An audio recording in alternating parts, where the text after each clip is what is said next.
ভোরে মাদ্রাসার অন্য শিক্ষার্থীদের সাথে তাহাজ্জুদের নামাজ পড়তে ওঠেন ১২ বছরের আকরাম হোসেন।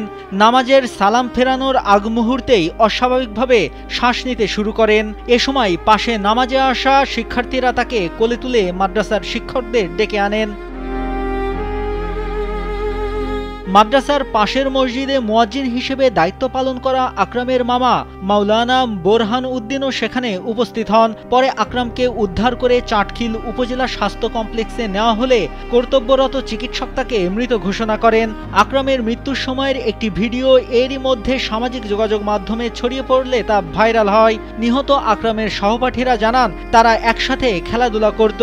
আকরামের মৃত্যুর পর তাদের মধ্যে এক ধরনের শূন্যতা বিরাজ করছে। সে আমাদের ক্লাসমেট ছিল, অনেক ভালো ছাত্র ছিল। সে আমাদের সাথে খেলতো।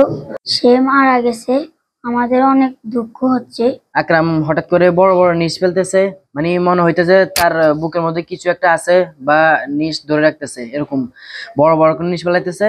পরে আমি তাকে আমার এই হাতের মধ্যে শোয়া নিছি। তারপরে ডাক্তারে বলছে যে এখানে হবে না, চাটখিল নিয়ে যেতে। তারপরে চাটখিল নিয়ে গেছে। আর তারপরে ডাক্তাররা কিছুক্ষণ পরীক্ষা নিরীক্ষা করছে, তারপরে দেখছে যে বাচ্চাটা নেই, মাইজ দেওয়া নেওয়া সম্ভব হয়নি। মাদ্রাসার শিক্ষক হাফিজ মাওলানা মোহাম্মদ ইয়াসিন আরাফাত জানান, আকরাম খুবই ভালো শিক্ষার্থী ছিল।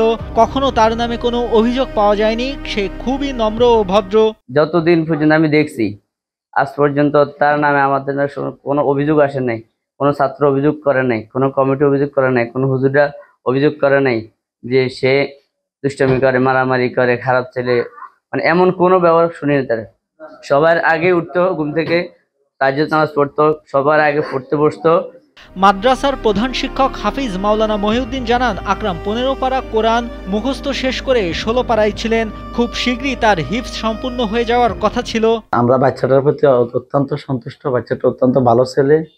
আমাদের খুব আশা ভরসা ছিল এই বাচ্চাটাকে দিয়ে। আল্লাহ তাআলা তাকে শহীদি মর্যাদা দান করে, আর আল্লাহ তাআলা যেন তাকে জান্নাতে বাসী করে।